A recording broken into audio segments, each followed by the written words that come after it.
சேப்பாக் கிரவுண்டில் சிஎஸ்கே விளையாடுற match. CSK batters எல்லாம் விளையாடுறத பார்த்து மண்டை சூடாகி ரசிகர்கள்லாம் என்ன பண்ணுறதுன்னு தெரியாமல் முழிச்சிட்டு இருக்காங்க. மற்ற டீம் ஃபேன்ஸ் எல்லாம் இவங்களோட பேட்டிங் பர்ஃபார்மன்ஸ் பார்த்து ரசிச்சிட்டு இருக்கிற சமயத்தில் சிஎஸ்கே ஃபேன்ஸ் சொல்லவே வேண்டாங்க, மோசமான நிலைமையில இருக்காங்க. இன்றைய மேட்ச் சிஎஸ்கேக்கும் கேகேஆருக்கும். இன்னையிலிருந்து தோனி வந்து சிஎஸ்கேக்கு கேப்டன்சி பண்ண போறாரு. அவர் கேப்டன்சி பண்ண போறாரு அப்படிங்கிற சந்தோஷத்திலேயே இன்னைக்கு ரசிகர்கள் கூட்டம் அலமோதிச்சு. ஆனா இந்த மேட்சை பார்க்கறதுக்கு ஏன்டா வந்தோம் அப்படிங்கிற அளவுக்கு ரசிகர்களை புலம்பு வச்சுட்டாங்க சிஎஸ்கே டீம். வர்றாங்க போறாங்க அப்படிங்கிற மாதிரி ஒரே உள்ளே வெளியே கேமா இருந்துச்சுங்க. அதிகபட்சமா சிவம் தூபே 31 ரன் அடிச்சாப்ல.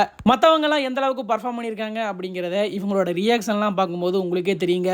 6வது டவுன் இறங்குற அஸ்வின் கூட ஃபர்ஸ்ட் ஓவரே பேட் அப் பண்ணி நின்ட்டாருன்னா பாத்துக்கோங்களேன். சென்னைக்கு 70க்கு 7 விக்கெட் போச்சு. இம்பாக்டா தீபக் ஹூடா இறங்கினாரு. அவரும் வந்த வேகத்திலேயே வெளியே போயிட்டாரு. என்ன கேட்டா தோனி எல்லாம் கொஞ்சம் முன்னாடியே வந்திருக்கலாங்க. 8 விக்கெட் போனதுக்கு அப்புறம் வந்து இறங்குறாப்ல. ஆனா அவரும் வந்த வேகத்துல போவாரு அப்படிங்கறத கண்டிப்பா யாருமே எதிர்பார்க்கல. ஃபர்ஸ்ட் இன்னிங்ஸ் முடிவுல சிஎஸ்கே ரொம்ப கஷ்டப்பட்டு 103 ரன் டார்கெட்டா செட் பண்ணிருக்காங்க.